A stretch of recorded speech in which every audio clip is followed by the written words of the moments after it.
உங்ககிட்ட இருக்கிற கோவம், பொறாமை, பழி வாங்குற எண்ணம் இதெல்லாம் தப்புன்னு யாராவது சொன்னாங்களா? அவங்க கிட்ட இருந்து விலகி நில்லுங்க.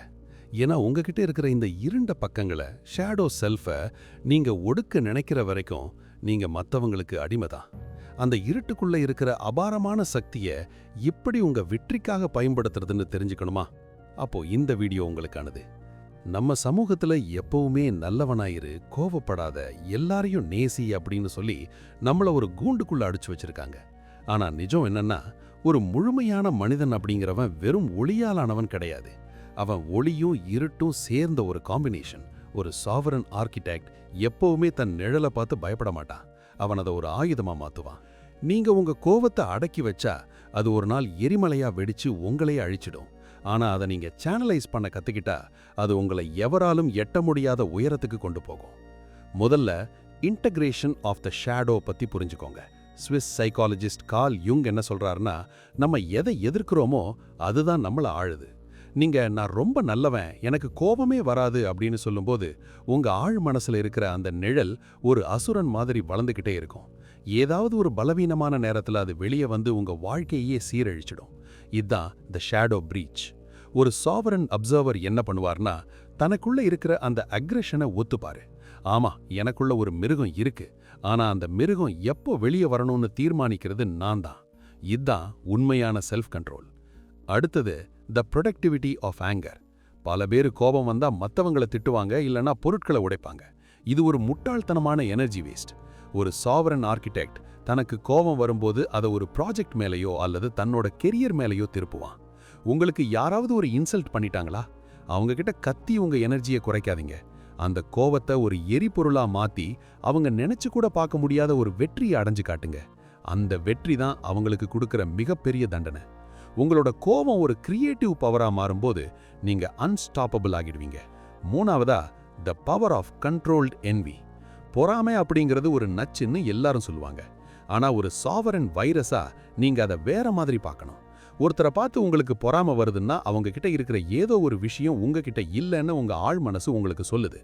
அதை வெறுப்பா மாத்தாம ஒரு காம்படிஷனா மாத்துங்க. அவரால முடியுதுன்னா என்னால ஏன் முடியாது அப்படின்ற அந்த கேள்வி உங்க பொறாமையே ஒரு மோட்டிவேஷனா மாத்தும்.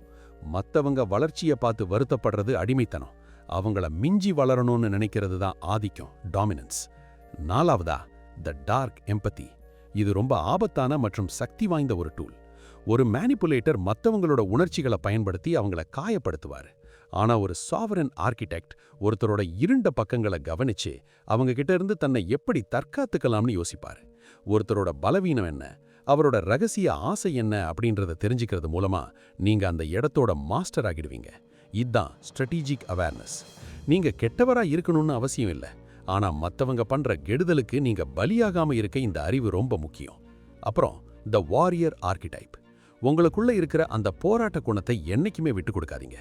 அமைதியா இருக்கிறது நல்லதுதான், ஆனா அந்த அமைதி ஒரு பலவீனமா இருக்கக்கூடாது.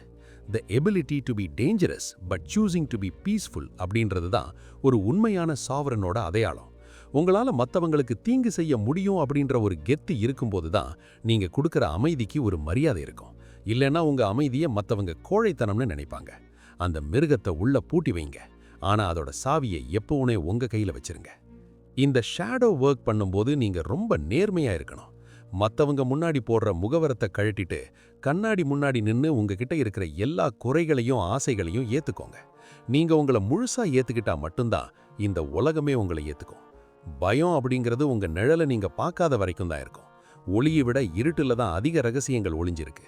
அந்த ரகசியங்களை நீங்க ஒவ்வொன்றா உடைக்கும் போது நீங்க ஒரு சாதாரண மனிதன்ல இருந்து ஒரு சாவரின் ஆர்கிடெக்டா பரிணாம வளர்ச்சி அடைவீங்க.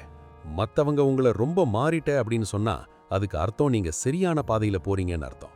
ஏன்னா அவங்களோட கட்டுப்பாட்டுல நீங்க இல்லைன்னு அவங்களுக்கு புரிய ஆரம்பிச்சிடுச்சு. உங்க இருண்ட பக்கங்களை நீங்க ஆள ஆரம்பிக்கும் போது இந்த உலகத்தையே நீங்க ஆள ஆரம்பிப்பீங்க. நீங்க ஒரு பவர்ஃபுல் ஆர்கிடெக்ட். உங்க மனசுக்குள்ள இருக்கிற அந்த இருட்டை ஒரு நட்சத்திரமா மாத்துங்க. அது உங்க பாதையை வெளிச்சமாக்கும். வாழ்க்கையில ஒளி மட்டும் இருந்தா அது ஒரு அழகான ஓவியமா இருக்காது. நிழல்கள் தான் அந்த ஓவியத்துக்கு ஒரு ஆழத்தை கொடுக்கும். அதே மாதிரி உங்க வாழ்க்கையில் இருக்கிற வலிகளும் கஷ்டங்களும் தான் உங்களை ஒரு வைரம் மாதிரி செதிக்கும். உங்க நிழலோட கை கோர்த்து நடங்க. நீங்க யாருக்கும் பயப்பட வேண்டிய அவசியம் இல்லை. ஆட்டம் இப்போ உங்களோட கண்ட்ரோல்ல இருக்கு. நீங்க ஒரு சாவரன். உங்களை உச்சியில சந்திக்கிறேன். இது ஷேடோ சைக்காலஜி தமிழ்.